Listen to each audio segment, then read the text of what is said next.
Assalamualaikum warahmatullahi wabarakatuh. Bismillahirrahmanirrahim. Innal hamdalillah nahmaduhu wa nasta'inuhu wa nastaghfiruh wa na'udzu billahi min shururi anfusina wa sayyiati a'malina. Man yahdihillahu fala mudilla lahu wa man yudlil fala hadiya lahu. Ashhadu an la ilaha illallah wahdahu la syarika lah wa ashhadu anna Muhammadan abduhu wa rasuluh.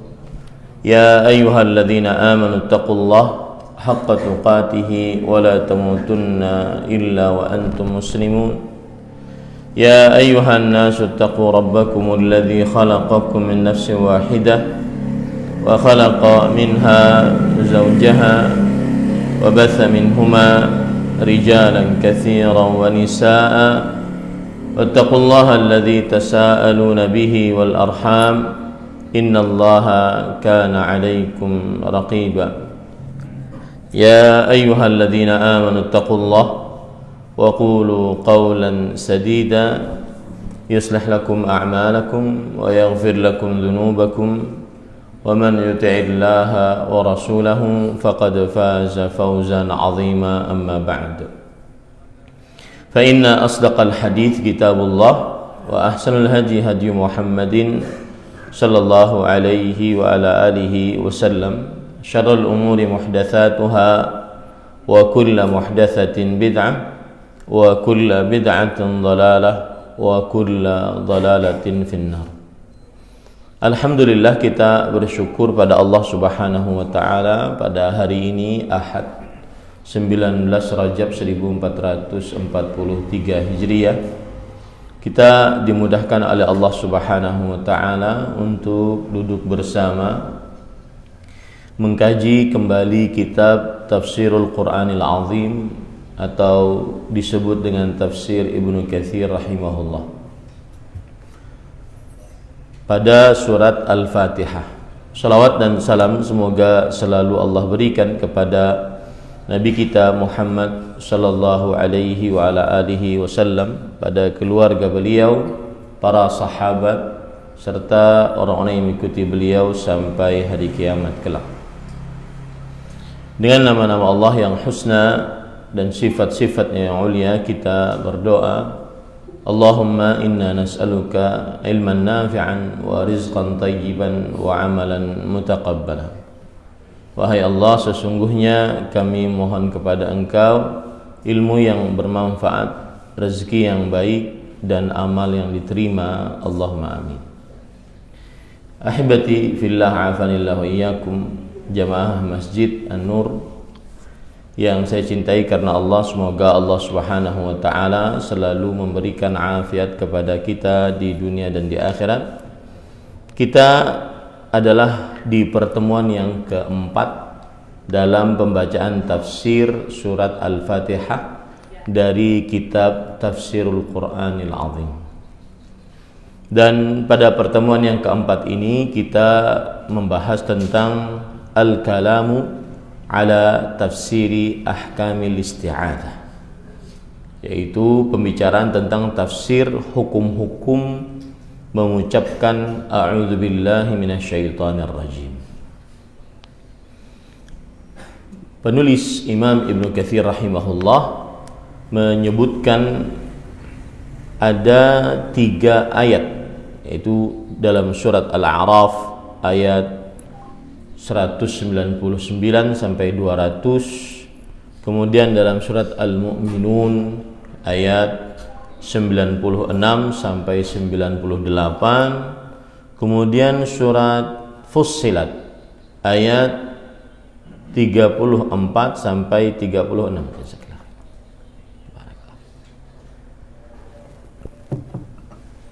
Kata penulis, fahadhihi thalathu ayatin laysa lahunna rabi'ah fi ma'naha. Ini adalah 3 ayat yang tidak ada keempatnya yang semakna dengannya. Apa itu ayat-ayat ini? Wa huwa annallaha ta'ala ya'muru bi musana'atil aduwil insi wal ihsan ilaihi liyaruddahu anhu tab'uhu tayyib al-asl ila al-muwalati wal musafat wa ya'muru bil isti'adah.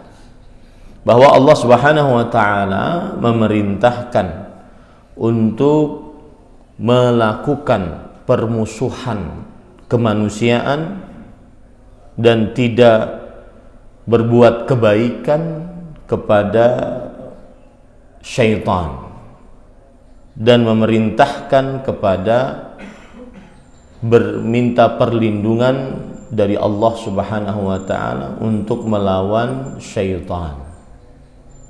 Jadi 3 ayat tadi, surat Al-A'raf, surat Al-Mu'minun, surat Fussilat, tidak ada ayat yang keempat.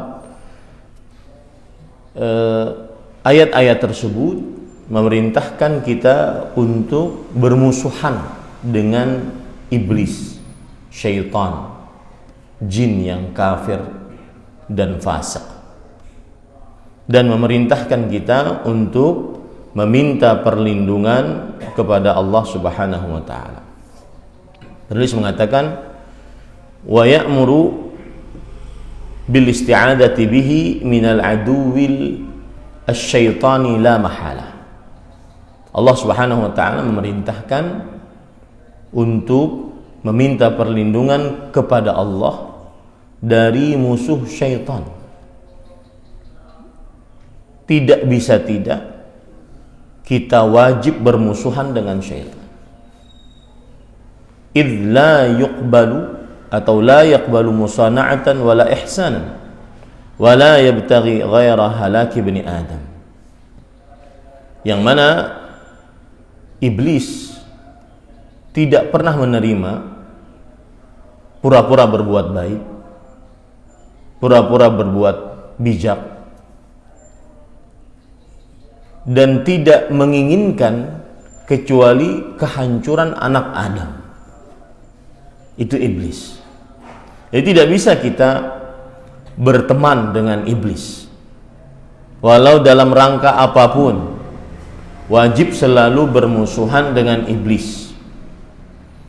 Li shiddatil adawati bainahu wa baina abihi Adam min qabl.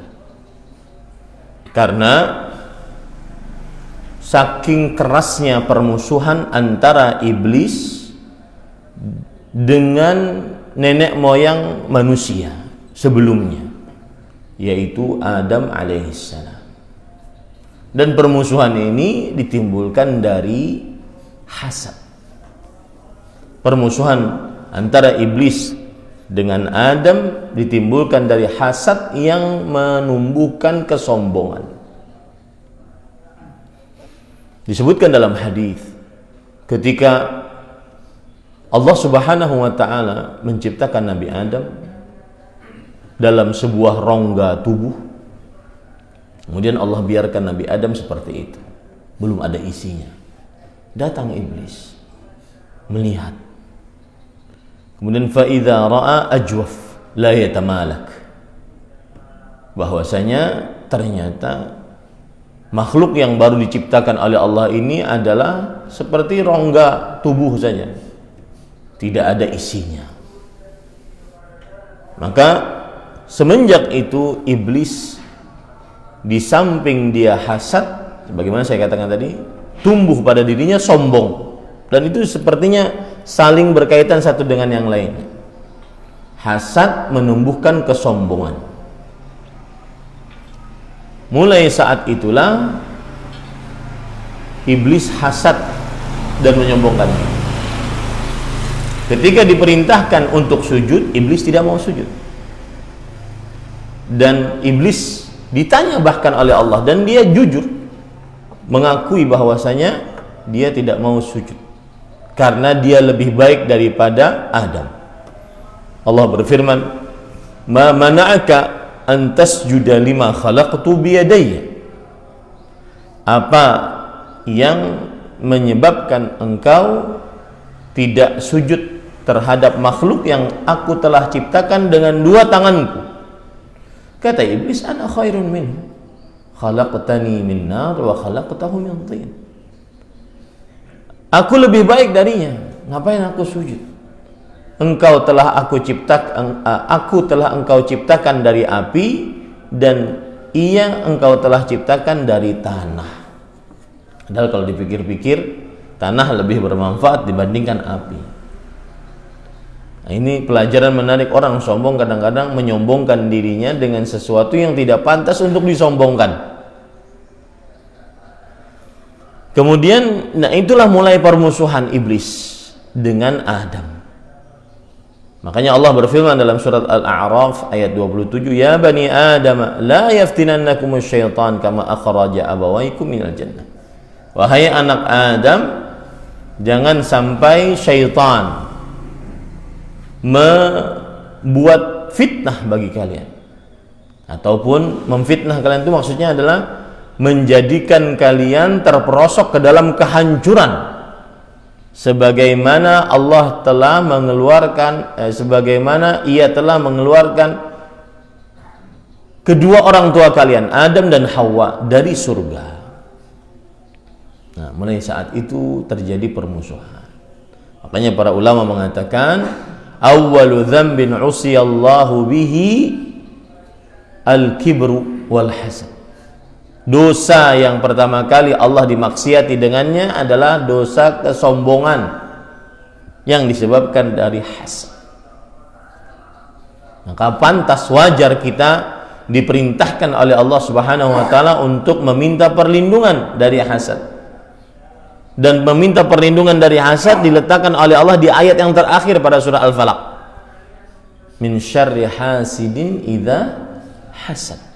Aku berlindung denganmu ya Allah dari keburukan orang yang hasad jika dia hasad. Para ulama mengatakan, di antaranya dalam tafsir Al-Kabir, bahwasanya mengapa Allah mengakhirkan minta perlindungan dari hasad pada ayat yang terakhir dari surah Al-Falaq? Li'annahu syarru taba'i. Karena dia adalah sifat paling buruk. Gara-gara hasad, Qabil anaknya Adam membunuh Habil. Gara-gara hasad, Qabil membunuh Habil. Karena Qabil melihat saudarinya cantik didapatkan oleh Habil, sedangkan saudari Habil tidak cantik, saya yang menikahinya. Dulu kan ceritanya Allah membuat perkembangbiakan manusia itu dengan cara melahirkan kembar pengantin, laki-laki perempuan, laki-laki perempuan. Maka kemudian caranya adalah laki-laki dari sini menikah dengan perempuan di sini, laki-laki dari sini menikah dengan perempuan di sini, kembar pengantin. Allah bertakdir Qabil mendapatkan yang jelek, Habil mendapatkan yang cantik. Kemudian hasad. Maka kemudian Qabil mengatakan, la aqtulannak, sungguh aku akan bunuh engkau. Lihat, awwalu dzambin usiyallahu fis sama al-hasad, wa awwalu dzambin usiyallahu fil ard al-hasad. Dosa pertama kali yang Allah dimaksiati dengannya di langit, hasad. Dosa pertama kali yang Allah dimaksiati dengannya di bumi, hasad. Apa itu hasad? Tamanni zawalin ni'mah 'anil ghairi, yaitu menginginkan nikmat yang ada pada orang lain hilang. Entah itu diberikan kepada dia atau hilang, pokoknya hilang. Menginginkan nikmat yang ada pada orang lain hilang, itu namanya hasad. Entah itu nikmat kembali kepada dia yang menginginkan hilang tadi, atau kembali kepada orang lain. Ini ahibati fillah, afanillah wa iyyakum.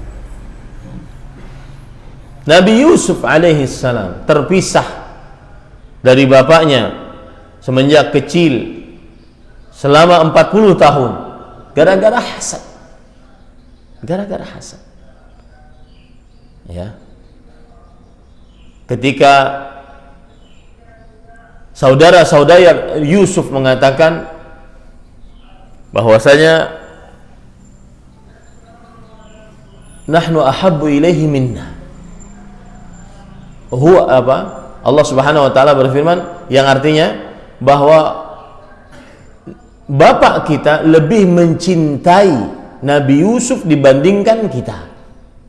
Hasad kepada Yusuf alaihi salam. Dan banyak sekali kejadian-kejadian yang tidak masuk ke dalam akal, fitrah manusia, kemudian hati yang sehat dikarenakan hasad. Banyak sekali. Maka hati-hati. Nah, semenjak itu bermusuhanlah manusia dengan iblis. Dan wajib bermusuhan, tidak boleh menjadi teman, walau sekejap pun tidak boleh. Dalam surat Fatir ayat 6 Allah berfirman, "Inna syaitana lakum aduun fattakhidhuhu aduwan. Innama yad'u hizbahu liyakun min ashabis sa'ir." Sesungguhnya syaitan bagi kalian adalah musuh. Lihat di situ disebutkan bagi kalian dulu, baru musuhnya. Jadi perintahnya dulu baru objeknya. Sesungguhnya syaitan bagi kalian musuh. Artinya syaitan itu terus-menerus menjadi musuh bagi kalian. Tidak pernah boleh jadi kawan. Maka jadikanlah ia sebagai musuh. Sesungguhnya syaitan mengajak kelompoknya agar mereka menjadi penghuni neraka sa'ir. Kemudian juga Allah Subhanahu wa taala berfirman dalam surah Al-Kahfi ayat 50, "Afatattakhidunahu wa dzurriyyatahu awliya min duni wa hum lakum adum bi'sal lidh-dhalimin badala." Apakah kalian menjadikan syaitan dan keturunannya sebagai penolong selainku, padahal ia bagi kalian adalah musuh? Sungguh buruk gantian bagi orang-orang yang zalim. Ini ayat-ayat semua memerintahkan kepada kita agar bermusuhan dengan syaitan. Saya sudah menjelaskan kalau tidak salah di sini apa bedanya jin, iblis dengan syaitan. Jin adalah makhluk yang Allah ciptakan dari api. Wa khalaqnal janna min marijin min nar. Dan kami telah ciptakan jin dari api yang menyala-nyala. Jadi ujungnya api itulah, dari situlah Allah menciptakan jin. Saya takut salah. Kemarin kita kumpul agar kalau seandainya menyebutkan ayat lebih baik dicek. Wa khalaqal janna min marijin min nar. Dan Allah telah menciptakan jin dari lahap api. Surah Ar-Rahman ayat 15. Nah, ini jin. Dari jin ada iblis. Iblis inilah jin yang dikeluarkan dari surga. Iblis inilah jin yang tidak mau sujud kepada Adam. Iblis inilah jin yang dilaknat oleh Allah Subhanahu wa taala. Iblis inilah jin yang diberikan umur panjang sampai hari kiamat.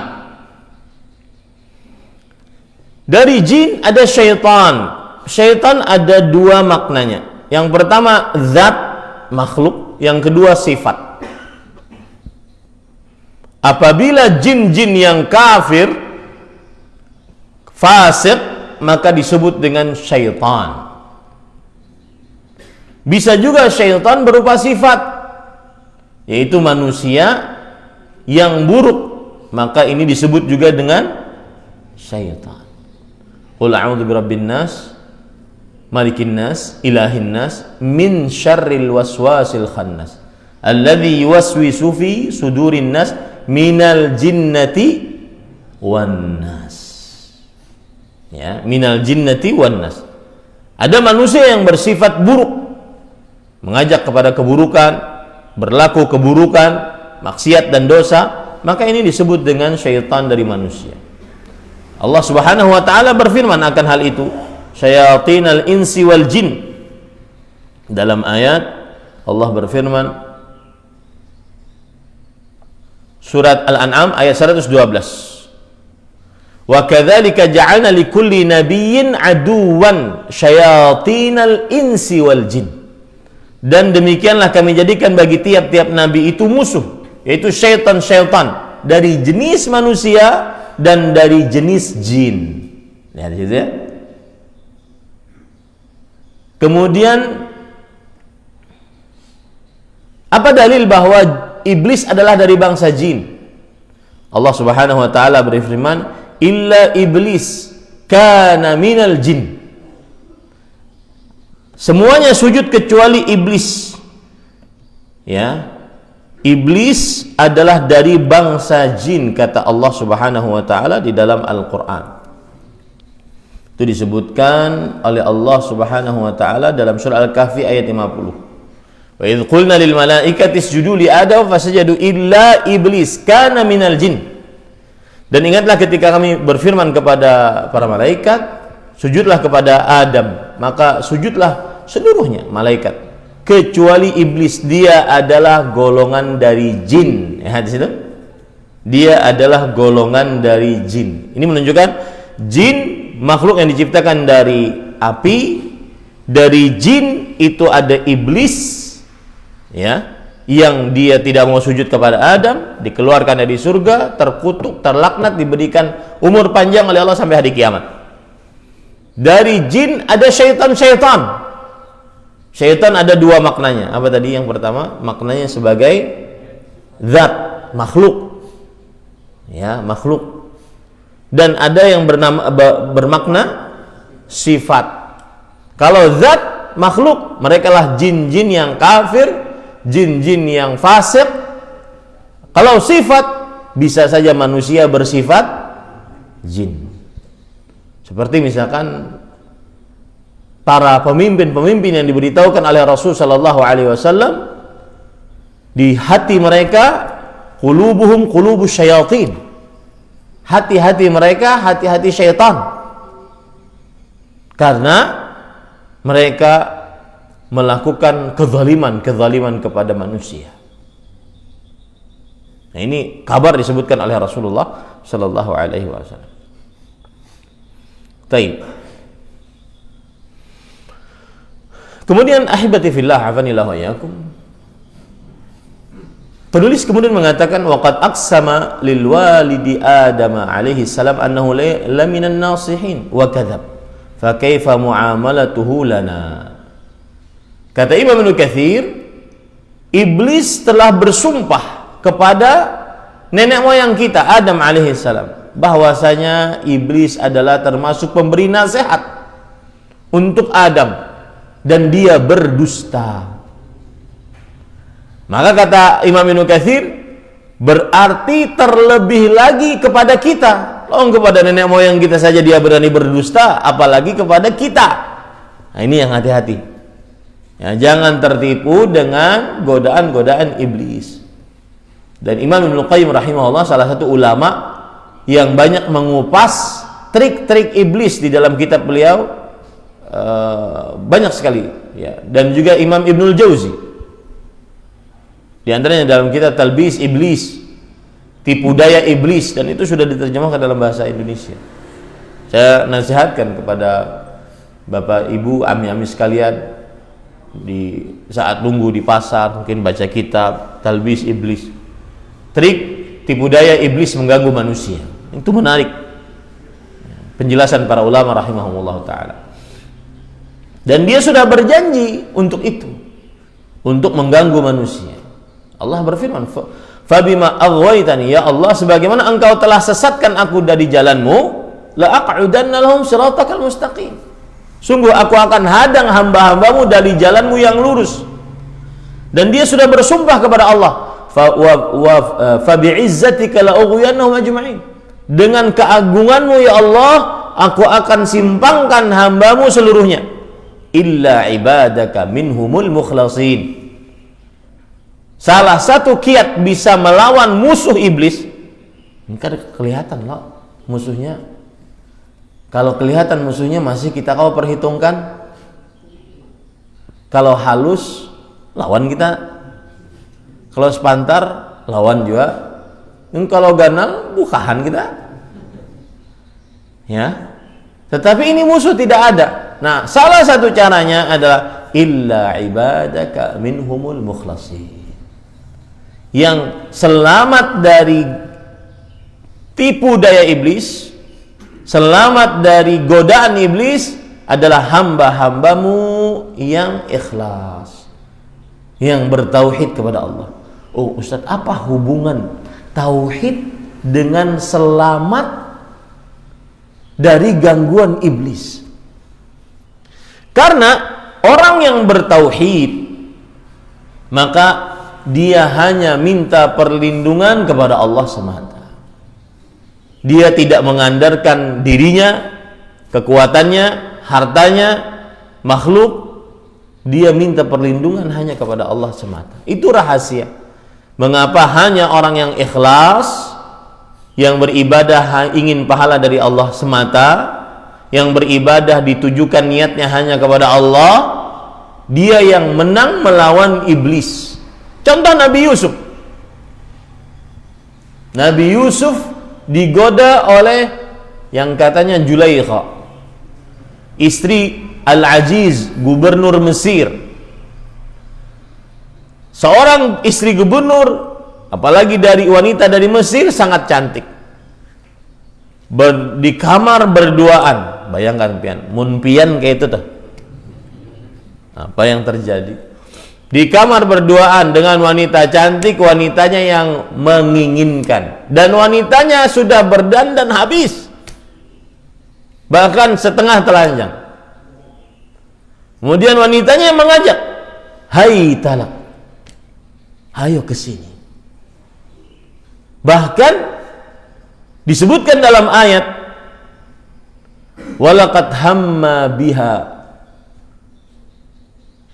dan sungguh Nabi Yusuf sudah berhasrat dengannya. Laki-laki normal. Dan ini merupakan keistimewaan Nabi Yusuf.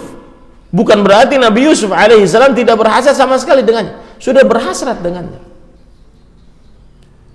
Kemudian Allah subhanahu wa ta'ala selamatkan Nabi Yusuf. Falamma, ketika Nabi Yusuf ra'a burhana rabbi, melihat cahaya dari Tuhannya. Kemudian Allah selamatkan Nabi Yusuf. Di akhir ayat Allah mengatakan, kadzalika linasrifa anhu su'a wal fahsya innahu min ibadinal mukhlasin. Demikianlah kami jauhkan dari Nabi Yusuf keburukan dan perbuatan zina, karena Nabi Yusuf hamba-hamba kami yang ikhlas. Lihat itu, yang ikhlas. Jadi ikhlas itu Pak, bukan ukuran hanya seorang bersedekah ikhlas, bukan. Ikhlas itu ukurannya juga adalah merasa diawasi oleh Allah,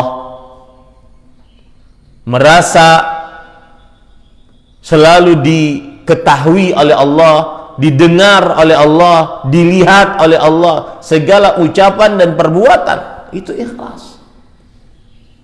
Dan saya sering katakan, sebagian orang itu tidak faham tentang ikhlas. Mereka mengatakan ikhlas akan anjegin sudah. Misalkan ada orang berhutang kepada kita, kemudian nggak bayar. Mulai tahun sebelum moneter hutang 10 juta, itu larang loh. 10 juta sebelum tahun 98 larang. Diungkit-ungkit. Yang berhutang kada igul-igul juga. Maka kemudian ada temannya, sudah ikhlas akan anjegin. Ini sebenarnya pemakaian kata yang kurang tepat. Yang benar adalah relakan saja. Karena ikhlas maknanya adalah ada dua praktek ikhlas itu. Lihat ulun baik-baik. Yang pertama, beribadah hanya kepada Allah, itu ikhlas. Saya beri contoh biar mudah. Saat berdoa hanya kepada Allah, itu ikhlas. Minta perlindungan hanya kepada Allah, itu ikhlas. Minta pertolongan dalam keadaan yang sempit, isti'anah, isti'adzah, istighatsah, jika ditujukan hanya kepada Allah, maka itu ikhlas. Tawakal, itu ikhlas. Tawakal kepada Allah, itu ikhlas. Bernazar hanya karena Allah, menyembelih hanya karena Allah, itu namanya ikhlas. Praktek yang kedua dari ikhlas adalah kita beribadah ingin pahala dari Allah. Nah, itu ikhlas. Kalau tadi beribadah menuju Allah, ya, berdoa menuju Allah, tawakal kepada Allah, bersandar hati kepada Allah, berharap, takut kepada Allah, itu namanya praktek pertama dari ikhlas. Praktek kedua, beribadah berharap pahala dari Allah. Contoh, sholat. Sholat, jika dalam sholatnya hanya ingin dapat pahala dari Allah, itu ikhlas. Puasa, zakat, haji, membaca Al-Quran, berzikir, jika amal-amal itu dikerjakan hanya karena Allah, maka itu ikhlas. Hanya karena ingin dapat pahala dari Allah, itu ikhlas. Nah, ini praktek daripada ikhlas. Nah, termasuk keikhlasan adalah seseorang meyakini tauhid. Apa itu? Meyakini Allah satu-satunya yang maha pencipta, maha berkuasa, maha pengatur. Seperti orang kalau lagi sholat, maka dia sampai derajat ihsan, itulah orang yang ikhlas. Apa derajat ihsan? Saat dia sholat, dia seakan-akan melihat Allah di depannya. Kalau tidak sanggup, maka dia meyakini Allah sedang melihat dia. Nah, itu ikhlas. Dan itu kalau seandainya dikerjakan di dalam kehidupan sehari-hari, itu yang akan memenangkan kita dari godaan apa? Syaitan. Terutama bagi laki-laki, perempuan. Ya, bagi umat Islam, harta. Rasulullah sallallahu alaihi wasallam bersabda dalam hadis Abdullah bin Mas'ud, "Ma taraktu ba'di fitnatan adharra 'ala ar-rijal minan nisa." Aku tidak pernah tinggalkan godaan paling berbahaya bagi laki-laki sepeninggalku selain wanita. Sangat berbahaya. Berapa banyak lelaki yang saleh, ahli masjid, ahli adzan, gara-gara perempuan dia tinggalkan. Disebutkan oleh Imam Ibnu Qayyim rahimahullah dalam kitab Al-Wabilus Sayyib, atau di dalam kitab Ad-Da' wad Dawa. Di Mesir diceritakan, kata beliau, ada seorang pemuda laki-laki yang ahli azan, ahli masjid. Pada wajahnya terlihat cahaya pada wajah, cahaya ibadah pada wajah. Ternyata dulu kan azan tidak pakai mikrofon pembesar begini, naik ke atas menara. Dan itu saya masih dapati di Indonesia. Waktu tahun 2001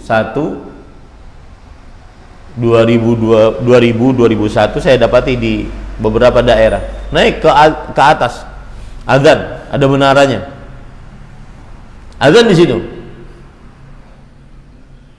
Nah, lalu pemuda ini melihat, ketika azan dia nengok ke bawah, di bawah rumah dari seorang yang beragama Nasrani.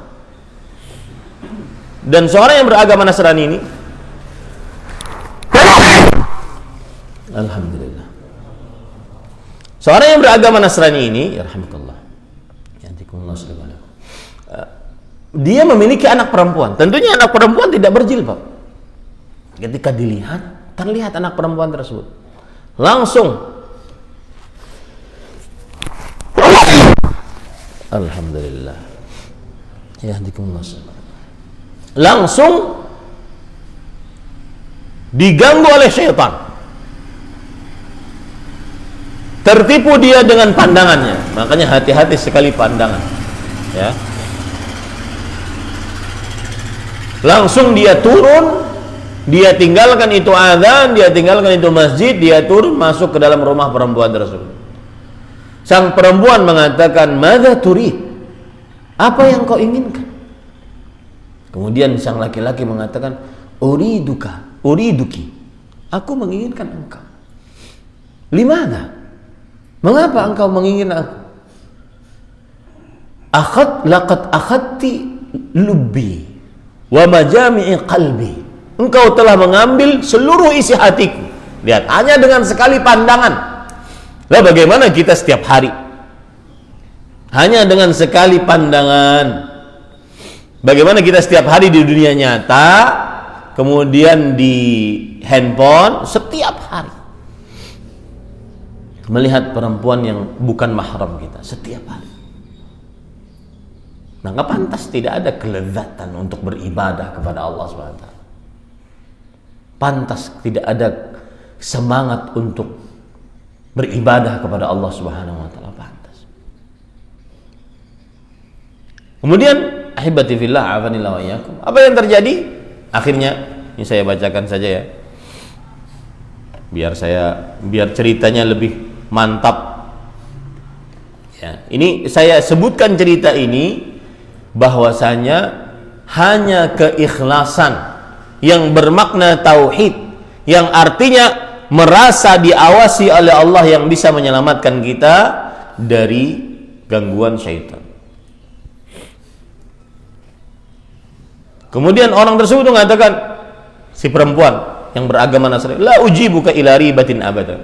Enggak, aku enggak mau menerimamu kalau kamu cuma main-main. Maka sang laki-laki ahli ibadah ini mengatakan, atazawwajuki, aku akan menikahi engkau. Ini tidak main-main. Sang perempuan mengatakan, anta muslim wa ana nasraniyah wa abi la yuzawwijuni minka. Engkau seorang lelaki beragama Islam dan aku perempuan beragama Nasrani. Bapakku tidak akan menikahkanmu dengan aku. Lalu lihat laki-laki tersebut hanya dengan sekali pandangan. Qala atanassar. Aku akan menjadi seorang Nasrani. Murtad. Kemudian perempuan ini mengatakan, in fa'alta af'al. Oke, kalau kamu mau masuk Nasrani, aku akan menerima lamaranmu. Fatanassara ar-rajul yatazawwaja wa aqama ma'ahum fid dar. Maka akhirnya laki-laki tersebut masuk dalam agama Nasrani, kemudian tinggal di rumah tersebut untuk pernikahannya, dan ia bersama dengan orang-orang Nasrani dalam rumah tersebut. Falamma kana fi athna'i dzalika al-yawm raqa ila sathin kana fid dar. Hari itu dia naik ke atas loteng yang ada dalam rumah tersebut, fasaqata minhu. Ternyata dia jatuh, famata, dan mati. Falam yaghfar biha wa fatahu dinu. Dia tidak pernah mendapatkan kenikmatan bersama perempuan tersebut dan kehilangan agamanya. Lihat. Ini semua gara-gara tidak ikhlas.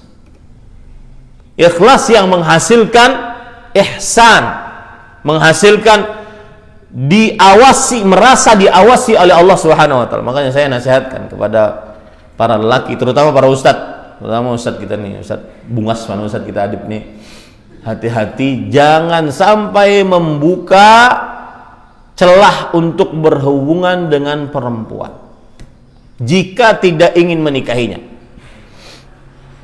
Karena kita ini lemah. Tidak ada yang kuat melawan godaan Nabi Yusuf kecuali melawan godaan perempuan kecuali Nabi Yusuf alaihissalam. Saya sering mengulang-ulang. Ya, ini ahibati fillah abanillah. Itu disebutkan oleh Imam Al-Qayyim rahimahullah dalam kitab Al-Jawabul Kahfi halaman 118. Disebutkan juga di dalam kitab Al-Bidayah wa Nihayah, ditulis oleh Imam Ibnu Katsir, bahwasanya ada seorang mujahid yang berjihad melawan negeri Romawi. Falamma kana fi ba'd al-ghazawat wal muslimun muhasiru baldatan min biladir Rum id nadhara ila imra'ah. Sama, kasusnya sama. Ketika kaum muslimin sedang mengepung salah satu negara dari kesatuan negara Romawi, maka ada seorang yang ikut berjihad melihat kepada seorang perempuan dari negeri Romawi. Fi dzalikal hisn, di bentengnya itu dia lihat. Fahawaiha farasalaha masabilu ilal wusuli ilaiki. Kemudian dia sangat berhasil hanya dengan satu pandangan. Ini akibat tidak ikhlas tadi, ini yang saya katakan tadi. Makanya Allah berfirman, illa ibadaka minhumul mukhlasin. Hanya hambamu yang ikhlas yang selamat dari godaanku. Ingat, ikhlas tadi ada dua. Beribadah hanya kepada Allah dan beribadah hanya ingin pahala dari Allah. Kemudian juga merasa selalu diawasi oleh Allah Subhanahu wa ta'ala. Itu orang ikhlas. Itu orang bertauhid. Jadi urusan tauhid itu bukan hanya kebalikan dari kesyirikan. Tidak berdoa kepada orang mati, tidak meminta bantuan kepada jin, tidak percaya kepada tukang ramal. Oke, itu tauhid. Tetapi tauhid yang utama juga adalah merasa selalu diawasi oleh Allah Subhanahu wa ta'ala. Terutama kita di zaman sekarang para ikhwan. Lau kanatiz dzunub laha rih ma jalasa minni ahad. Kalau dosa itu ada baunya, tidak mungkin Bapak Ibu duduk sedekat ini dengan saya. Saking baunya dosa saat tersembunyi. Maka mari kita selalu bertobat kepada Allah, menguatkan keikhlasan kita. Ingat, keikhlasan adalah juga maknanya selalu merasa diawasi oleh Allah Subhanahu wa ta'ala. Karena ada orang berpikir, Ustaz, apa hubungan ikhlas kemudian terselamatkan dari godaan perempuan? Apa hubungan ikhlas kemudian terselamatkan dari godaan penipuan? Ya, apa hubungan ikhlas kemudian terselamatkan tidak mau menerima pekerjaan yang haram-haram? Saya punya teman ekspedisi, bekerja di ekspedisi. Kemudian dia ditawari pekerjaan yang untungnya 500 juta. Setengah miliar. Pekerjaannya mengantarkan khomer. Itu kalau nggak ikhlas, lihat bahasanya. Masa sih kalau nggak ikhlas? Ya, kalau nggak ikhlas, maka dia akan menerima pekerjaan itu. Apa yang dimaksud ikhlas di sini? Selalu merasa diawasi oleh Allah. Makanya harus didudukkan kata-kata itu. Seorang ustadz tidak cukup hanya mengatakan hanya hamba-hambaku yang ikhlas yang akan menang melawan godaan syaitan. Sedangkan ikhlasnya tidak dijelaskan dengan begitu mendetil. Lihat. Akhirnya apa yang terjadi? Si mujahid ini yang berjihad ini masuk dalam agama Nasrani. Akhirnya sampai dia ke benteng. Akhirnya masuk dalam agama Nasrani dan sampai dia ke benteng. Kan yang namanya berperang, mengepung biasanya lama. Kaum muslimin sedih banget melihat salah satu dari mereka ke sana. Ini kan melemahkan semangat seorang muslim. Kita yang aturan berperang dengan mereka, ada pengkhianat masuk ke sana karena perempuan lagi. Sedih banget. Sampai-sampai kaum muslimin bertanya kepada si fulan tersebut, "Ya fulan, ma fa'ala Qur'anuk?" Wahai fulan, bagaimana dengan hafalan Al-Qur'anmu? Ma fa'ala ilmuk? Ma fa'ala siyamuk? Ma fa'ala jihaduk? Ma fa'ala salatuk? Bagaimana dengan ilmumu? Bagaimana dengan puasamu, jihadmu, salatmu? Kemudian orang tersebut menjawab, "Ya'lamu anni nasitul Qur'ana kullahu illa qawlahu rubama yawaddu alladhina kafaru law kanu muslimin dharhum ya'kulu wa yatamatta'u yalhihimul amal fasawfa ya'lamun." Wahai kaum muslimin, teman-temanku, ketahuilah, aku telah lupa seluruh Al-Quran. Lihat, gara-gara masuk murtad. kecuali satu ayat, surat Al-Hijr ayat 3, yang artinya mungkin orang-orang kafir menginginkan agar kembali menjadi muslim. Biarkan mereka makan, bersenang-senang, bersenda gurau, tapi mereka akan mengetahui akibat dari perbuatan mereka. Ini akibat tidak apa Pak? Ikhlas. Jadi ingat ya, ikhlas yang dipakai oleh sering manusia itu sebenarnya rela. Udah relakan aja gini, sudah ikhlasakan aja. Itu sebenarnya rela. Ikhlas itu prakteknya ada dua. Yang pertama, memurnikan, menujukan ibadah hanya kepada Allah. Yang kedua, beribadah hanya ingin dapat pahala dari Allah. Dan termasuk ikhlas merasa selalu diawasi oleh Allah. Itu ikhlas. Itu yang menyelamatkan seseorang dari gangguan syaitan. Baik. Kemudian penulis mengatakan, wa qala ta'ala, dan Allah Subhanahu wa taala berfirman, fa idza qara'tal qur'ana fasta'idz billahi minasyaitonir rajim. Innahu laysa lahu sultanun 'alal ladzina amanu wa 'ala rabbihim yatawakkalun. Innama sultanuhu 'alal ladzina yatawallawnahu wal ladzina hum bihi musyrikun. Jika engkau membaca Al-Qur'an, maka mintalah perlindungan kepada Allah dari syaitan yang terkutuk. Sesungguhnya ia tidak memiliki kekuasaan atas orang-orang yang beriman dan orang-orang yang bertawakal hanya kepada Tuhannya. Lihat, saya ingin mengatakan antara ikhlas, iman, tauhid itu sinonim. Apa arti sinonim? Persamaan, sama, artinya sama. Lihat di sini, innahu laisa lahu sultan, bahwa iblis, syaitan tidak mempunyai kekuasaan atas siapa? 'Alal ladzina amanu, atas orang-orang yang beriman. Iman sinonimnya adalah apa tadi? Ikhlas. Persamaan dari ikhlas. Selalu merasa diawasi oleh Allah Subhanahu wa taala. Allah Maha mendengar, Maha melihat, Maha mengetahui. Kemudian beribadah hanya kepada Allah, kemudian beribadah hanya ingin dapat pahala dari Allah Subhanahu wa taala. Innama sultanu 'alal ladzina yatawallawnahu. Nah, ini orang yang mudah dibisiki oleh iblis dan syaitan. Sesungguhnya kekuasaan iblis hanya kepada orang-orang yang berpaling dari Allah. Walladzina hum bihi musyrikun. Dan orang-orang yang mereka mensyirikkan Allah Subhanahu wa taala. Baik. Kemudian Imam Ibnu Katsir membawakan permasalahan fikih, yaitu kapan membaca a'udzubillahi minasyaitonir rajim di dalam pembacaan Al-Qur'an. Ada yang berpendapat yata'awwadzu ba'dal qiraah, meminta perlindungan setelah membaca Al-Qur'an. Wa'tamadu 'ala zahiri siyaqil ayah, dan mereka bersandar dengan yang terlihat dari redaksi ayat.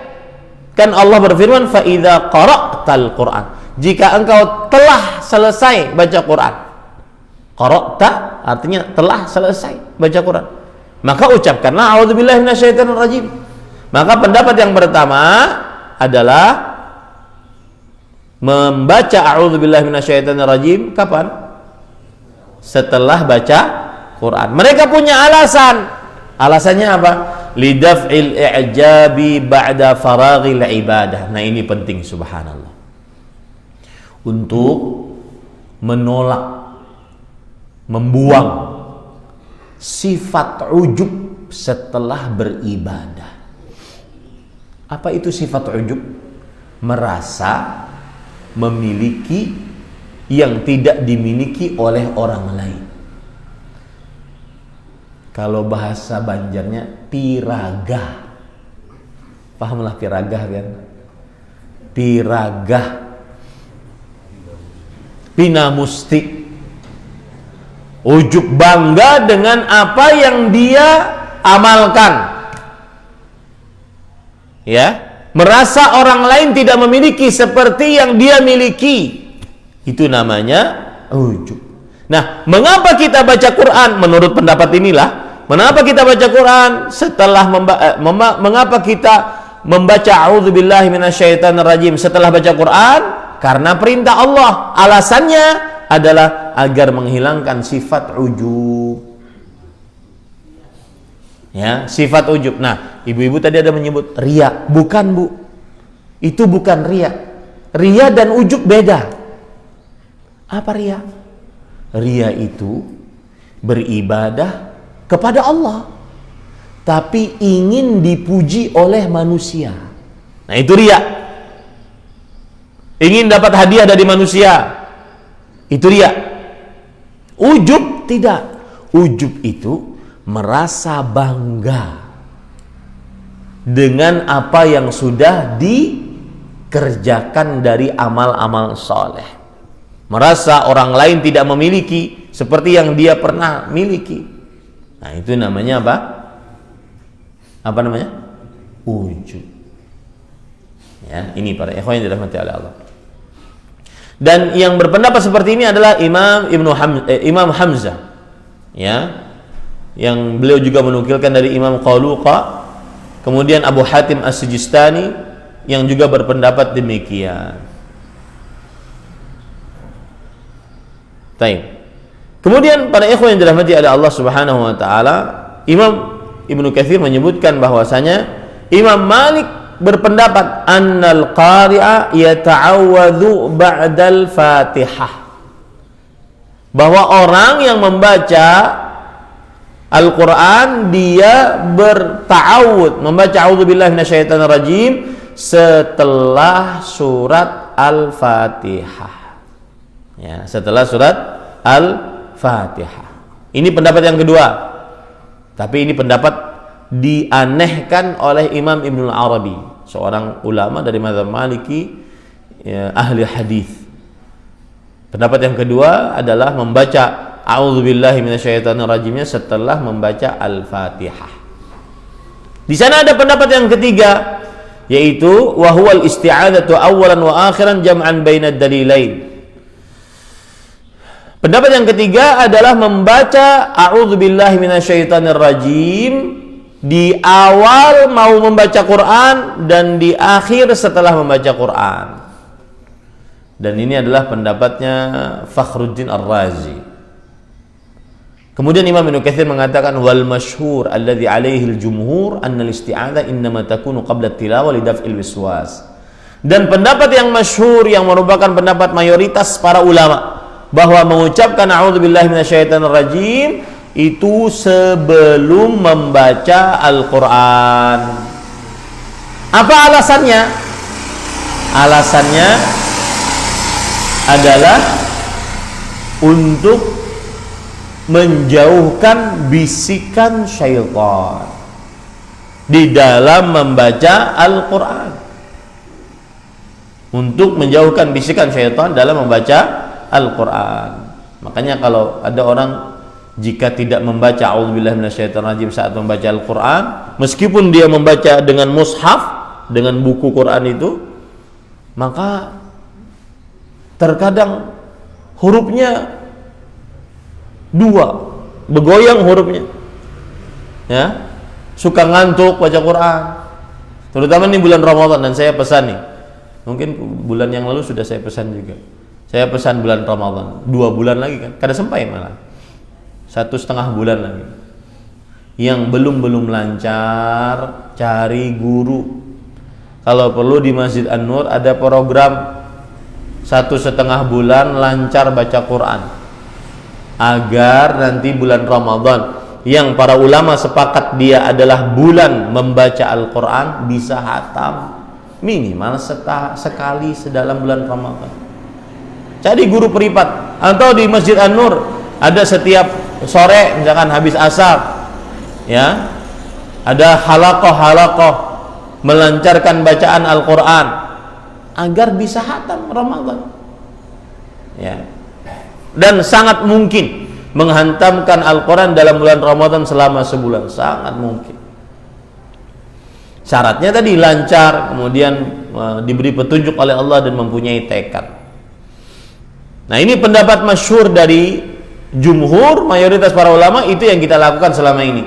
Membaca a'udzubillahi minasyaitonirrajim sebelum membaca Al-Quran. Tujuannya apa? Lidaf'il wiswas, untuk menjauhkan rasa bisikan syaitan. Ya. Dan ketika Allah berfirman dalam surah An-Nahl ayat 98, kata Imam Ibnu Katsir, fa idza qara'tal Qur'an, jika engkau telah membaca Al-Quran, ai idza aradtal qira'ah, yaitu jika engkau ingin membaca Al-Quran. Ini persis seperti surat Al-Maidah ayat 6. Idza kuntum ila shalah, jika engkau telah selesai salat, berwudulah. Lihat, masa berwudu setelah selesai salat? Ayatnya kan begitu. Jika engkau telah selesai salat, faghsilu wujuhakum wa aydiyakum ilal marafiq. Jika engkau telah selesai salat, saya terjemahkan begitu ya, maka basuhlah wajah kalian dan tangan kalian. Kemudian usaplah kepala kalian, basuhlah kaki kalian kepada dua mata kaki. Nah, maksud telah selesai sholat di sini maksudnya adalah ingin sholat, ingin mengerjakan sholat. Ini para ikhwah yang dirahmati oleh Allah Subhanahu wa Ta'ala. Baik, kita belum puas. Mana dalilnya? Itu kan pendapat. Jika engkau mau baca Quran, maka bacalah a'udzubillahi minasyaitonirrajim. Maka kita katakan itu kan pendapat, belum ada dalil. Karena ayatnya berbunyi, fa idza qara'tal Qur'an, jika engkau telah baca Quran. Ya, maka dalilnya disebutkan oleh Imam Ibnu Katsir rahimahullah, yaitu dengan sanad dari Imam Ahmad rahimahullah, dengan sanadnya sampai kepada Abu Sa'id Al-Khudri radhiyallahu anhu. Kana Rasulullah sallallahu alaihi wa ala alihi wasallam idza qama minal laili fastaftataha salatahu wa kabbar. Qala subhanakallahumma wa bihamdik wa tabaraka ismuka wa ta'ala jadduka wa la ilaha ghairuk. Thumma yaqulu la ilaha illallah thalathan. Thumma yaqul a'udzu billahi as-sami'il 'alim minasy syaithanir rajim min hamzihi wa nafthihi wa nafthihi. Artinya, kata Abu Sa'id Al-Khudri radhiyallahu anhu, Rasul sallallahu alaihi wasallam, kebiasaan beliau jika bangun salat malam, maka beliau membaca doa istiftah setelah bertakbir dengan membaca subhanakallah bihamdika wa tabarakasmuka wa ta'ala jadduka wa la ilaha illa ghairuk. Ini bacaan yang paling pendek dalam doa istiftah, dan yang benar doa istiftah, bukan doa iftitah. Yang benar apa? Istiftah, bukan doa iftitah. Ya, ini bacaan doa yang paling pendek. Makanya kadang-kadang kita sholat di Masjid Nabawi, Masjidil Haram, imamnya kayaknya kadang baca doa iftitah. Kenapa? Karena setelah takbiratul ihram langsung Al-Fatihah, sedikit sekali. Padahal bacaannya yang ini, subhanakallah bihamdika tabarakasmuka wa ta'ala jadduka wa la ilaha ghairuka. Lalu setelah itu baru beliau mengucapkan la ilaha illallah sebanyak 3 kali. Lalu setelah itu beliau mengucapkan a'udzubillahi sami'il alim minasyaitonir rajim min hamzihi wa nafthihi wa nafthihi. Ini bacaan ta'awudz di dalam salat sebelum membaca Al-Fatihah. Mohon dihafal, a'udzubillahi sami'il alim minasyaitonir rajim min hamzihi wa nafthihi wa nafthihi. Ya, a'udzu billahi samii'il alim minasyaitonir rajim min hamzihi wa nafthihi wa nafthihi. Yang artinya, aku berlindung dengan Allah yang Maha mendengar, Maha mengetahui dari syaitan yang terkutuk, dari hamzihi, yaitu celaannya, nafthihi, tiupannya, nafthihi, ludahannya. Nah, ini lengkap ya. Dan ini biasa dibaca saat sholat sebelum membaca Al-Fatihah. Mohon dihafal ya. Tapi Ustaz ulun kada hafal a'udzubillahi minasyaitonirrajim aja boleh nggak? Boleh. Ya, boleh. Yang penting minta perlindungan sebelum membaca Al-Qur'an.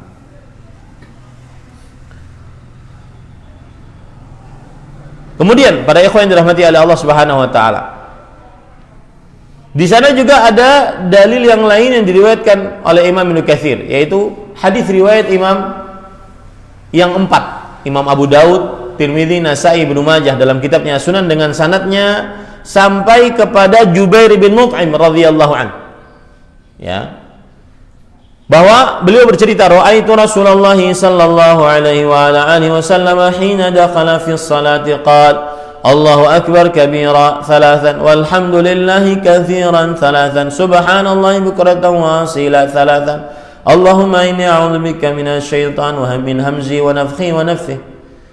Kata Jubair bin Mut'im radhiyallahu anhu, aku pernah melihat Rasulullah SAW ketika masuk dalam salat, maka beliau mengucapkan Allahu akbar kabira, Allahu akbar kabira, Allahu akbar kabira 3 kali.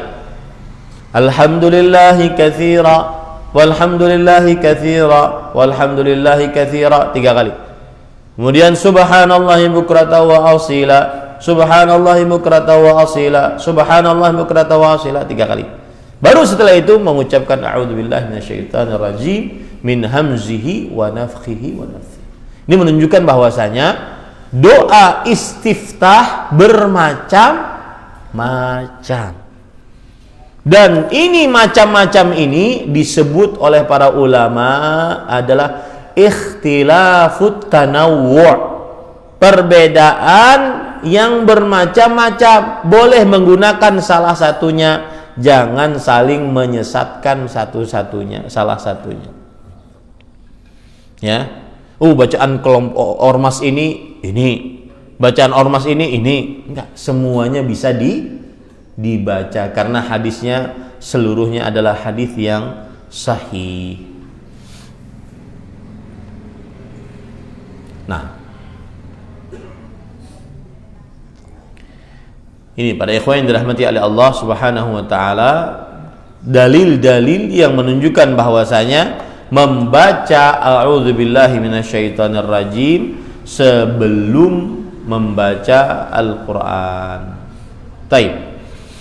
Kemudian ahibati fillah azanillah wa iyyakum. Lalu setelah itu penulis Imam Ibnu Katsir rahimahullahu taala menyebutkan hadis keutamaan membaca a'udzubillahi minasyaitonir rajim. Hadis diriwayatkan oleh Imam Abu Ya'la dengan sanadnya sampai kepada Ubay bin Ka'ab radhiyallahu anhu. Beliau bercerita, talaha rajulani 'inda Nabi sallallahu alaihi wasallam fatamazza'a anfu ahadihima ghadaban. Kata siapa tadi? Ubay bin Ka'ab radhiyallahu anhu. Pernah 2 orang bertengkar, berkelahi di hadapan Rasul sallallahu alaihi wasallam, saling marah-memarahi. Kemudian saking marahnya salah satu di antara keduanya memelah hidungnya, marah karena mungkin saking marahnya. Lalu Rasul sallallahu alaihi wasallam bersabda, "Inni la a'lamu syai'an law qalahu la dhahaba anhu ma yajid." Sungguh aku mengetahui sesuatu, jika orang yang sedang marah tersebut mengucapkannya, niscaya akan hilang darinya apa yang dia rasakan dari amarahnya. Apa itu? Ucapan a'udzubillahi minasyaitonir rajim. Berarti keutamaan membaca a'udzubillahi minasyaitonir rajim, maka keutamanya apa? Menghilangkan amarah. Menghilangkan amarah. Ini keutamaan membaca a'udzubillahi minasyaitonir rajim. Kemudian para ikhwan yang dirahmati oleh Allah Subhanahu wa taala, Imam Ibnu Katsir juga menyebutkan bahwa anna Jibril awwalu ma nazala bil Qur'ani ala Rasul sallallahu alaihi wasallam amarahu bil isti'adzah. Bahwa Jibril alaihissalam ketika pertama kali memberikan ayat Al-Qur'an kepada Nabi Muhammad sallallahu alaihi wasallam, beliau memerintahkan Nabi Muhammad sallallahu alaihi wasallam beristi'adzah. Sebagaimana disebutkan oleh Abdullah bin Abbas radhiyallahu anhuma, awwalu ma nazala Jibrilu ala Muhammad sallallahu alaihi wasallam qala ya Muhammad ista'id.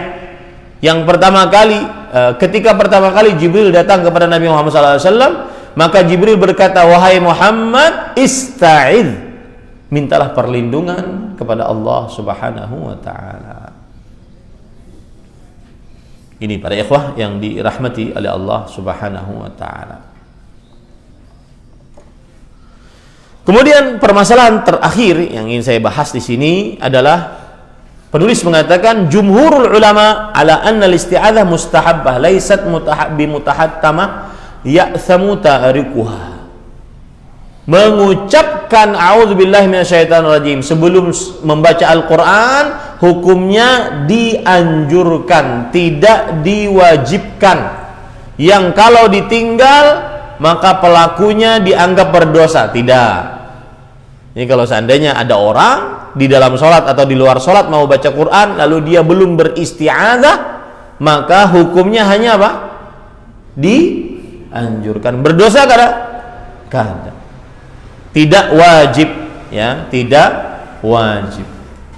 Ini para ikhwan yang dirahmati oleh Allah Subhanahu wa taala. Dan ada pendapat ulama yang mengatakan wajib, seperti Imam Atha bin Abi Rabah. Beliau berpendapat wujubuha fi shalah wa kharijiha kullama arada al-qiraah. Wajib membaca a'udzubillahi minasyaitonir rajim dan di luar salat atau di dalam salat, ya, wajib hukumnya. Ini pendapat Atha bin Abi Rabah rahimahullahu taala. Tetapi Imam Ibnu Sirin rahimahullah mengatakan, "Idza ta'awwadza marratan wahidatan fi umri faqad kafa fi isqatil wujub." Kalau ada orang muslim mengucapkan a'udzubillahi minasyaitonir rajim sekali seumur hidup, itu sudah cukup menggugurkan kewajiban. Artinya apa? Ada yang berpendapat disunnahkan, dan itu pendapat yang kita kuatkan. Ada yang berpendapat apa?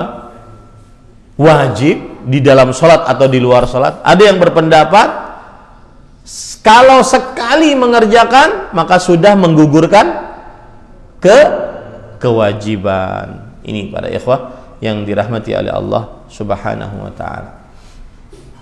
Wallahu alam, seakan-akan Imam Ibnu Katsir lebih condong kepada wajib, karena beliau banyak menyebutkan pendapat-pendapat ulama yang mewajibkan. Kata Imam Ibnu Katsir, bimuwadzabatin Nabi 'alaiha. Kenapa wajib? Karena Nabi Muhammad SAW selalu membacanya. Sebelum membaca Al-Quran, beliau selalu membacanya. Itu satu alasannya. Yang kedua, li'annaha tadra'u syarra syaitan. Karena dengan membaca a'udzubillahi minasyaitonir rajim, maka kita bisa menahan keburukan syaitan. Wa ma la yatimul wajibu illa bihi fahuwa wajib. Dan tidak ada yang bisa sempurna kewajiban kecuali dengannya, maka dia wajib. Kita tidak bisa menahan godaan syaitan kecuali dengan mengucapkan a'udzubillahi minasyaitonir rajim, maka membaca a'udzubillahi minasyaitonir rajim hukumnya wajib. Yang keempat, isti'adzah adalah ahwat. Bagaimanapun minta perlindungan kepada Allah itu lebih hati-hati, lebih baik.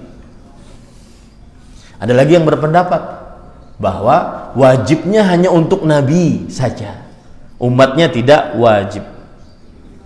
Ya, ada lagi yang berpendapat seperti Imam Malik, annahu la yata'awwadzu fil maktubah, bahwasanya beliau berpendapat tidak perlu untuk mengucapkan a'udzubillahi minasyaitonir rajim di dalam salat-salat wajib, tetapi mengucapkan a'udzubillahi minasyaitonir rajim di saat sholat tarawih pada malam pertama sudah cukup. Wallahu alam. Yang jelas seorang muslim membacanya baik di dalam sholat atau di luar sholat, saat sebelum membaca Al-Quran membaca a'udzubillahi minasyaitonir rajim. Nah, itu dulu ya. Jadi pendapat yang kita ambil apa Ustaz? Pendapat yang kita ambil adalah bahwa membaca a'udzubillahi minasyaitonir rajim sebelum membaca Al-Quran baik di dalam sholat atau di luar sholat disyariatkan. Tinggal terjadi ikhtilaf di antara para ulama, apakah dia wajib ataukah dia sunnah, apakah dia wajib sekali seumur hidup saja. Maka wallahu alam, yang jelas dibaca. Lihat ya bagaimana saya mengambil pendapat, yang jelas dibaca. Saya tidak mengatakan wajib, tidak mengatakan sunnah, karena terjadi apa? Ikhtilaf. Ini untuk menghormati para ulama. Dibaca apa? Ngalihnya membaca a'udzubillahi minasyaitonir rajim sebelum membaca Al-Qur'an, baik di dalam sholat atau di luar sholat. Nah, itu kira-kira yang bisa ulun sampaikan. Agak panjang sedikit hari ini kita. Ada yang ingin bertanya? Ini masih a'udzubillahi minasyaitonir rajim lah. Jadi pian harus bersabar. Bismillahnya belum. Alhamdulillahirabbil alaminnya belum. Apalagi waladhdallin. Ya, masih panjang lagi. Makanya kalau pilihan kita tafsir Imam Ibnu Katsir, beliau berbicara panjang lebar. Kadang beliau berbicara tafsir, kadang beliau berbicara akidah, kadang beliau berbicara fikih. Itu indahnya mempelajari tafsir Imam Ibnu Katsir rahimahullah. Nah, jika tidak ada pertanyaan, kita cukupkan dengan kafaratul majlis. Subhanakallahumma hamdik, asyhadu an la ilaha illa anta, astaghfiruka wa atubu ilaik. Sallallahu nabiyana Muhammad, walhamdulillahirabbil alamin. Pengumuman kemarin ulun dipasani oleh Ami. Pian ini jadwalnya pebila aja gerak. Ulun datang Ahad semalam ke Dedak aja. Maka jadwalnya insyaallah yang tetap Ahad subuh pekan pertama, Ahad subuh pekan ketiga. Itu yang paling tetap insyaallah. Kemudian Ahad subuh pekan kelima. Pekan kelima itu biasanya ada 3 bulanan sekali. Nah, itu. Kenapa Ahad subuh pekan kedua dan keempat? Karena harus keluar kota. Karena ada beberapa masjid, sekolahan yang ulun bina, ulun sebagai pembina di luar Kalimantan Selatan. Maka ulun harus datangi. Nah, itu tidak bisa ditinggal. Makanya harus keluar kota. Jadi Ahad subuh pekan pertama, Ahad subuh pekan kedua, ketiga lah. Insyaallah tetap datang. Jadi Ustaz Adib tidak perlu konfirmasi lagi. Ya. Subuh pekan pertama, pekan ketiga. Selama ulun belum mati, ulun datang aja insyaallah. Ya, insyaallah. Baik, kita cukupkan. Subhanakallah bihamdika asyhadu an la ilaha illa anta, astaghfiruka wa atubu ilaik. Wassalamualaikum warahmatullahi wabarakatuh.